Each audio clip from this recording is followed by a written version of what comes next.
السلام علیکم، welcome to my channel Aiman voice. اور تمام ویڈیوز اور اپڈیٹس کے لیے ایمن وائس کو سبسکرائب کر کے بیل نوٹیفیکیشن کو آن کر دیں اور لائک اور شیئر کرنا نہ بھولیے گا۔ جو لوگ مجھ سے اپنی زندگی پر بیتے ہارر واقعات شیئر کرنا چاہتے ہیں تو اسکرین پر میرا انسٹاگرام اکاؤنٹ ایمن وائس شو ہو رہا ہوگا، تو آپ لوگ مجھے وہاں ڈی ایم کر سکتے ہیں اور اپنی سٹوریز سینڈ کر سکتے ہیں۔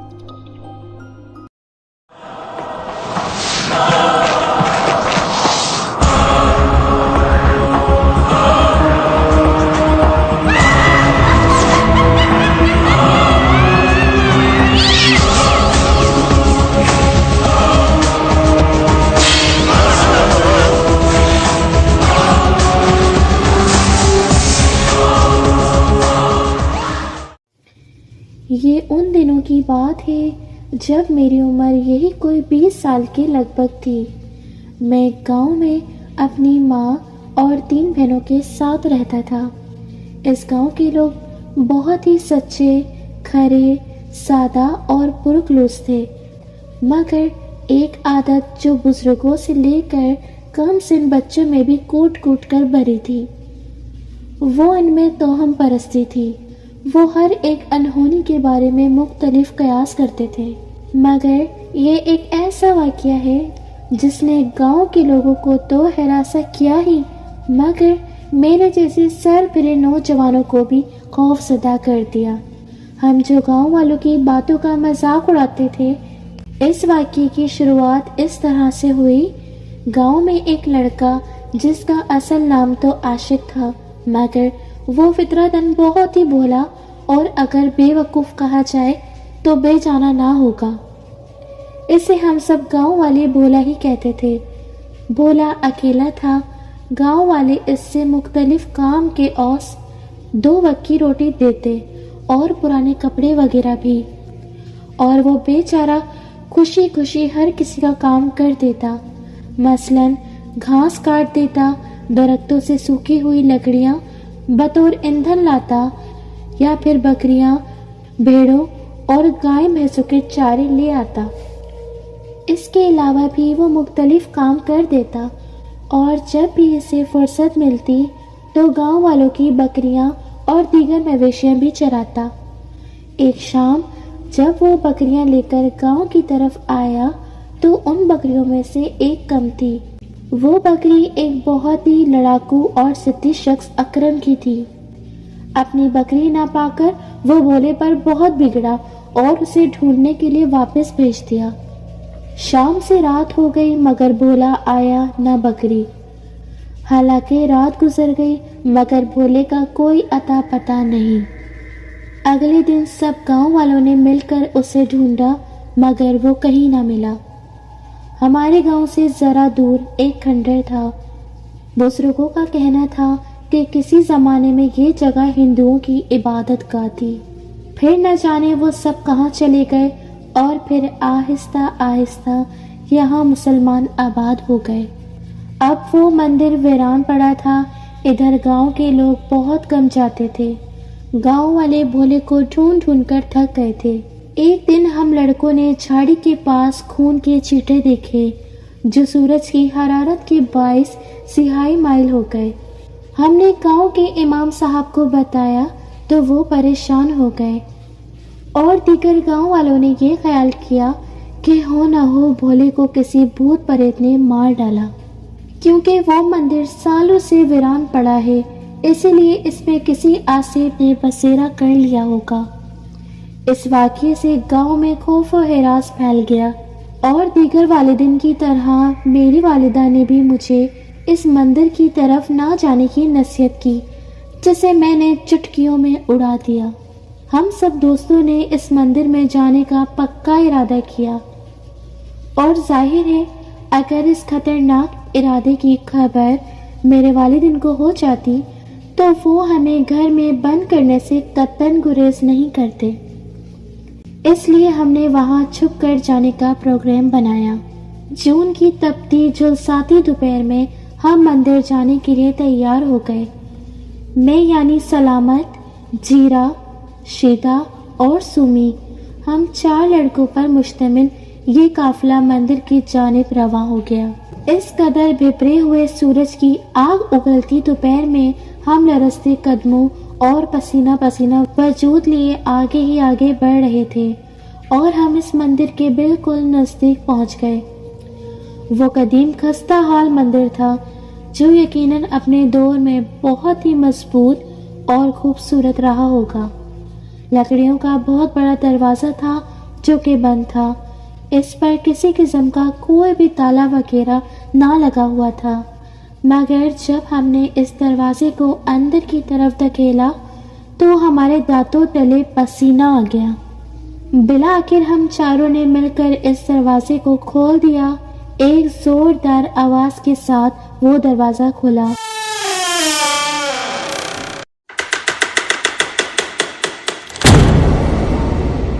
اور خاموش فضا میں زوردار آواز آ بھری، پھر وہی سکوت چھا گیا۔ جیسے ہی ہم نے دروازہ کھول کر اندر داخل ہوئے، ایک عجیب دل کو متلا دینے والی بدبو نے ہمارا استقبال کیا۔ ہمارے ذہن میں تھا کہ جہاں سالوں سے کسی ذی روح کا گزر نہ ہوا ہو، اس جگہ مکڑی کے بے شمار جالوں، گندگی اور غلاظت کا ڈھیر ہوگا، مگر حیرت انگیز طور پر وہ ہال نما سارا مندر بے حد صاف تھا۔ یوں لگتا تھا کہ جیسے کوئی ابھی ابھی اس کی صفائی کر کے گیا ہو۔ مندر کی دیواروں پر بڑے عجیب قسم کے چہرے بنے ہوئے تھے، رنگ برنگ کے انسانوں کی تصویریں بنی ہوئی تھی۔ فرش پر لاتعداد چھوٹے چھوٹے مٹی کے پیالے نما چراغ رکھے تھے۔ میں نے محسوس کیا کہ مندر میں پھیلی ناگوار بو انہی چراغوں کی بدولت ہے۔ ہمارے دل میں جو خوف اور ڈر کنڈلی مار کر بیٹھا تھا، اب وہ قدرے زائل ہو گیا، اور ہم چاروں حیرت سے گھوم پھر کر اس مندر کو اب دیکھ رہے تھے۔ مندر میں کہیں بھی بولے کا کوئی نشان نہ تھا، نہ جانے وہ غریب کہاں غائب ہو گیا تھا۔ یہ بات سوچتے اور کرتے ہم چاروں مندر کے دروازے کو اچھی طرح بند کر کے واپس آ گئے۔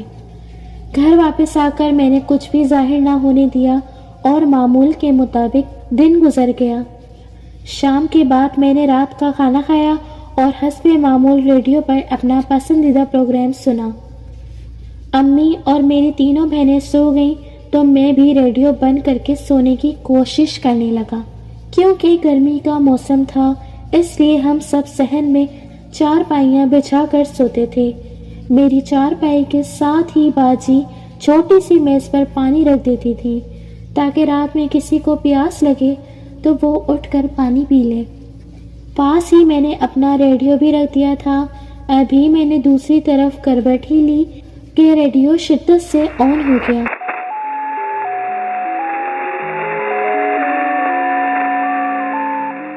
میں نے کرنٹ کھا کر پیچھے مڑ کر دیکھا اور جلدی سے اٹھ کر اسے بند کر دیا۔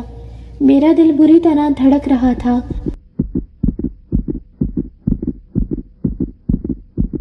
میں پھر سونے کے لیے لیٹ گیا۔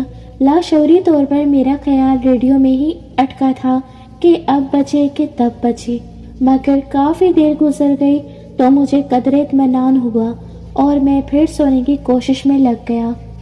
ابھی مجھ پر غنودگی طاری ہوئی تھی کہ ایک بار پھر ریڈیو کی آواز اندھیرے اور خاموش رات میں گونج اٹھی۔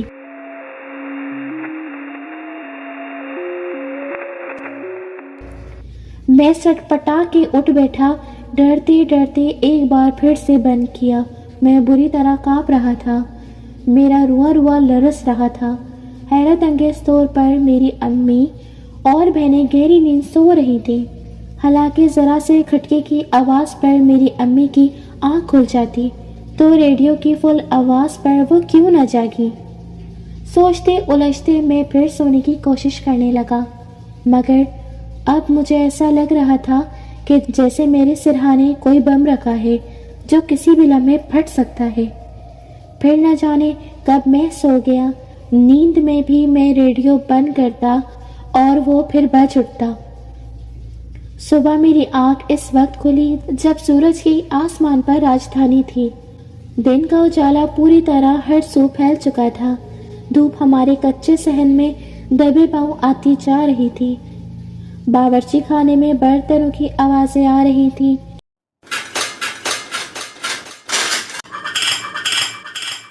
میرا سب سے پہلا خیال آن ہوتے ریڈیو کی جانب گیا، مگر کوئی بھی مناسب سرا میرے ہاتھ نہ لگا۔ میں اٹھا، منہ ہاتھ دھو کر جلدی سے ناشتہ کیا اور دوستوں کے پاس گیا۔ اگر ان کے ساتھ بھی کوئی غیر معمولی بات ہوئی ہے تو وہ ضرور مجھے بتائیں گے، کیونکہ ہم چاروں ہی اس ویران مندر میں گئے تھے، مگر ان تینوں میں سے کسی نے بھی کوئی اس قسم کی بات نہ کی، تو میں نے بھی بتانا مناسب نہ سمجھا اور کچھ دیر کے بعد گھر واپس آ گیا۔ اس کے بعد ایک ہفتہ بالکل خیریت سے گزر گیا اور کوئی بھی ایسی بات نہ ہوئی جس سے میں خوف اور پریشانی کا سامنا کرتا۔ ہمارے گاؤں کے نزدیک ہی ایک اور گاؤں تھا جہاں میری امی کی منہ بولی بہن کا جیٹ فوت ہو گیا تھا۔ امی کا جانا ضروری تھا، امی کے ساتھ میں بھی وہاں گیا۔ نماز جنازہ کے بعد امی نے مجھ سے کہا کہ میں گھر واپس چلا جاؤں کیونکہ وہ 2 دن رکیں گی۔ میں نے حامی بھر لی اور اپنے گھر واپس آ گیا۔ دونوں گاؤں کے درمیان فاصلہ زیادہ تھا اور باقی دنوں کی بے نسبت موسم بھی کافی خوشگوار تھا، اس لیے پیدل چلتا ہوا اپنے گھر کی جانب رواں تھا۔ راستے میں ہمارے گاؤں کا قبرستان تھا۔ میں وہاں سے گزر رہا تھا کہ اچانک وہاں سیاہ لباس میں ملبوس ایک وجود کو دیکھ کر بری طرح چونکا۔ اس کی پشت میری جانب تھی اور میں نے اندازہ لگایا کہ وہ کوئی عورت ہے۔ اس کے سیاہ لباس اس کے بال جیسے تھے جو اس کی کمر پر لہرا رہے تھے۔ اے کون ہو؟ میں نے اسے آواز دی، مگر اس نے نہ پیچھے مڑ کر دیکھا نہ کوئی جواب دیا، بلکہ سیدھ میں چلنے لگی۔ تو فطری تجسس کے ہاتھوں مجبور ہو کر میں بھی اس کے پیچھے چل پڑا، کیونکہ میرا مقصد یہ معلوم کرنا تھا کہ وہ کون ہے اور اس قبرستان میں کیا کر رہی ہے۔ وہ عورت سامنے ہی چلتی جا رہی تھی۔ یہ دیکھ کر میں پوری طرح چونکا کیونکہ اس کا رخ مندر کی جانب تھا۔ وہ آگے ہی آگے چلتی جا رہی تھی۔ اب وہ مندر سے تھوڑے سے فاصلے پر تھی، میں بھی اس کے پیچھے تھا۔ ایک دم سے میں نے ٹھوکر کھائی اور خود کو سنبھالنے کی میں نے بہت کوشش کی اور میں نے اپنے کو سنبھالا اور نیچے دیکھا کہ مجھے کسی شے سے ٹھوکر لگی ہے۔ زمین بالکل صاف تھی مگر مجھے پاؤں پر بڑی زور کی چوٹ لگی تھی۔ درد کی لہر اس قدر تیز تھی کہ ایک لمحے کے لیے اس پراسرار عورت کا خیال میرے ذہن سے نکل گیا، اور جب یاد آیا کہ میں کسی عورت کا پیچھا کرتے ہوئے یہاں تک آیا تھا تو میں فوراً الرٹ ہو گیا، مگر اب وہاں میرے علاوہ اور کوئی بھی موجود نہیں تھا۔ مندر کا دروازہ بند تھا اور ارد گرد دور تک ویرانہ تھا۔ میں نے مندر کے چاروں طرف دیکھا مگر مجھے وہ عورت دکھائی نہ دی، اور پھر میں تھک ہار کر اپنے گھر واپس آ گیا، مگر میرے ذہن سے اس عورت کا نظر آنا اور پھر ایک دم سے غائب ہو جانا فراموش نہ کر سکا۔ پھر تو اس کے بعد مندر کے پاس جانا میرا روز کا معمول بن گیا۔ یہ الگ بات ہے کہ میں اسے کھولنے اور اندر جانے کی ہمت نہ کر پاتا۔ ایک روز میں کسی وجہ سے مندر نہ جا سکا تو سارا دن عجیب سی بے چینی مجھے رہی۔ جانے کیوں مجھے محسوس ہو رہا تھا کہ کوئی مقناطیسی کشش مجھے اپنی طرف کھینچ رہی ہے اور مجھ پر جیسے میرا اپنا اختیار نہ رہا ہو۔ میں مندر کی جانب کھنچتا چلا گیا اور میں اس وقت چونکا جب مجھے کسی نے میرے نام لے کر پکارا۔ میں نے گردن موڑ کر آواز کی سمت دیکھا تو مسجد کے پیش امام صاحب مجھ سے کچھ کہہ رہے تھے۔ مجھے کچھ بھی سنائی نہیں دے رہا تھا، بس امام صاحب کا چہرہ کسی دھندلی تصویر کی مانند لگ رہا تھا۔ پھر جیسے میرے اعصاب پر حاوی وہ غیر مرئی قوت اتر گئی تو ایک دم سے مجھے ہر شے واضح دکھائی دینے لگی۔ مسجد کے امام صاحب پریشانی کے عالم میں مجھ سے میری طبیعت کا پوچھ رہے تھے۔ میں نے انہیں مطمئن کیا اور ان کے ساتھ ہی باتیں کرتے ہوئے واپس مڑ گیا، مگر جاتے وقت میں نے مندر پر ضرور نظر ڈالی۔ اگلے دن کا سورج بہت ہی قیامت خیز ثابت ہوا۔ میرا دوست جیرا غائب ہو گیا تھا۔ بھولے کی طرح جیرا کا بھی کوئی پتہ نہ لگ سکا۔ اس کے گھر والے اور ہم سب نے مل کر اسے بہت ڈھونڈا مگر بھولے کی طرح اس کا بھی کوئی سراغ نہ مل سکا۔ بھولے کے بعد جیرے کا غائب ہو جانا گاؤں والوں کے لیے باعث پریشانی تھا۔ جیرے کے گھر والوں کا صدمے سے برا حال تھا۔ میں ان کے گھر گیا۔ اس کی والدہ جیرے کی گمشدگی سے بہت بیمار تھی۔ اس کی والدہ کا کہنا تھا کہ کچھ دنوں سے جیرا کچھ عجیب قسم کی حرکتیں کر رہا تھا۔ وہ اکثر خود سے ہی باتیں کرتا رہتا، بعض اوقات پورے گھر میں پھرتا۔ گاؤں کے کچھ لوگوں نے بتایا کہ ہم نے کئی مرتبہ جیرے کو مندر کے پاس دیکھا۔ ہم اس سے پوچھتے کہ وہ وہاں کیوں جاتا ہے مگر وہ ٹال دیتا۔ اس واقعے کے بعد گاؤں میں ایک بار پھر خوف و ہراس اور تشویش کی لہر دوڑ گئی۔ گاؤں کی گلیوں میں آوارہ پھرتے بچے بھی گھروں میں دبکے گئے۔ گاؤں میں کام کرنے والے افراد بھی جلدی ہی اپنا کام ختم کرتے اور جلد اپنے گھروں کو لوٹ جاتے۔ ایک دوپہر کھانا کھا کر میں یوں ہی گھر سے باہر نکلا۔ اس وقت کڑکتی دوپہر میں کم لوگ ہی باہر نکلتے۔ اس وقت بھی ویرانی ہی تھی۔ گاؤں سے باہر نکل کر میں آہستہ آہستہ چلتا ہوا ایک درختوں کے سائے میں کھڑا ہو گیا۔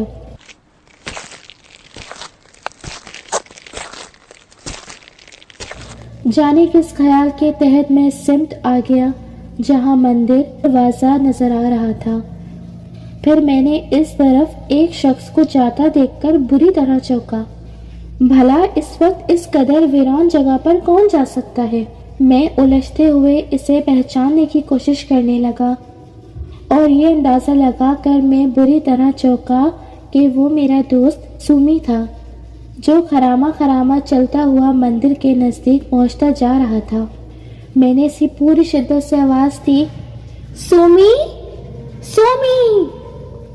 مگر وہ ارد گرد سے بے نیاز مندر کا دروازہ کھول چکا تھا۔ یہ دیکھ کر میرے ہاتھ پاؤں پھول گئے اور میں بے اختیار چلتا ہوا مندر کے جانب اندھا دھند دوڑ پڑا۔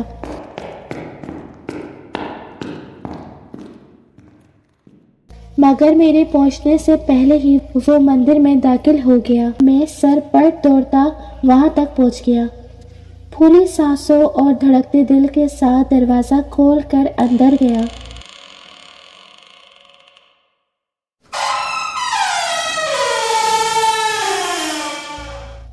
اور یہ دیکھ کر میری جان نکل گئی کیونکہ مندر بالکل خالی تھا۔ میں نے خود اپنی آنکھوں سے سومی کو اندر جاتے دیکھا تھا مگر اب اس کا کوئی نشان بھی نہیں تھا۔ مندر میں ان عجیب تصویروں اور بجھے ہوئے بے شمار دیوں کے سوا کچھ بھی نہیں تھا۔ میں پاگلوں کی طرح سومی، سومی، سومی آواز لگاتا ہوا مندر میں چکراتا رہا مگر سومی نے نہ ملنا تھا اور نہ وہ ملا۔ تو آنسو بہاتا اور گرتا پڑتا میں گاؤں کی جانب بھاگا۔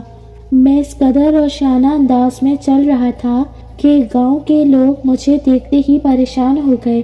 میں سومی، سومی، سومی کہہ رہا تھا۔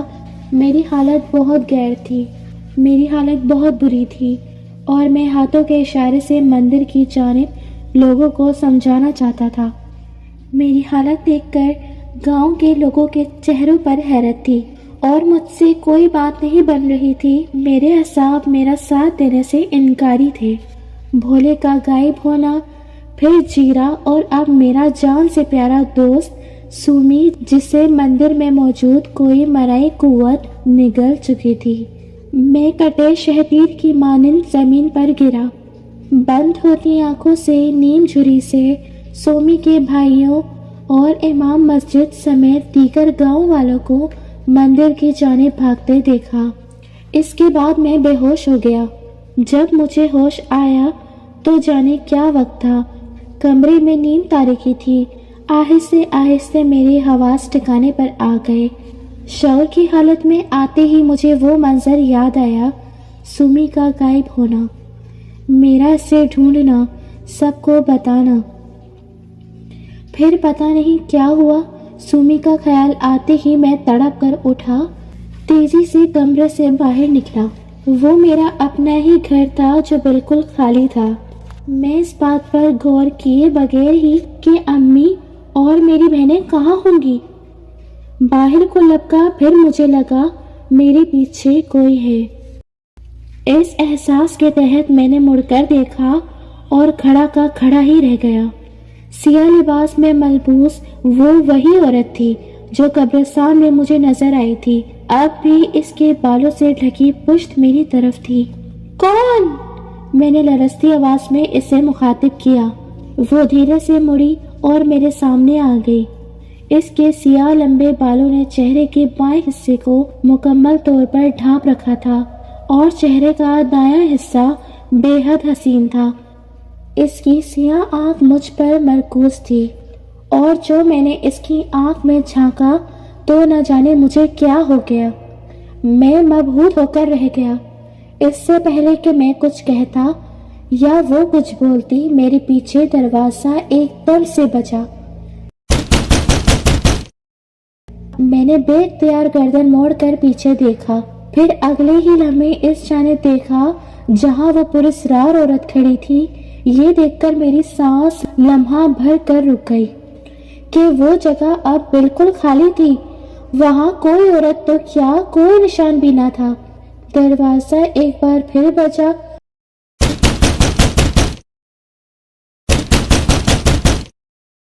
تو میں جیسے ہوش کی دنیا میں واپس آ گیا۔ اچانک دروازہ کھولا۔ محلے کا ایک بچہ پیش امام صاحب کا پیغام لایا تھا کہ مجھے امام صاحب بلا رہے ہیں۔ یہ سنتے ہی میں چلتا ہوا مسجد کے پاس بنے ہجرے میں چلا آیا، جہاں امام صاحب اکثر اوقات گاؤں کے لوگوں کو اللہ رسول کی باتیں بتایا کرتے تھے۔ اس جگہ کئی لوگ پہلے سے تشریف فرما تھے، بس ایک چہرہ جو مجھے انجان لگا وہ بزرگ کا تھا۔ بیٹھو بیٹا، میں نے سلام کر کر بیٹھ گیا۔ یہ سید کمال شاہ ہے، امام صاحب نے بزرگ کی طرف اشارہ کر کے مجھے بتایا۔ میں نے انہیں دیکھا، وہ مجھے ہی دیکھ رہے تھے۔ میرے دیکھنے پر وہ مسکرائے۔ یہ میرے پیر و مرشد ہیں اور مندر کا طلسم توڑنے آئے ہیں اور تمہاری مدد کی ضرورت بھی پڑ سکتی ہے، امام صاحب نے بتایا۔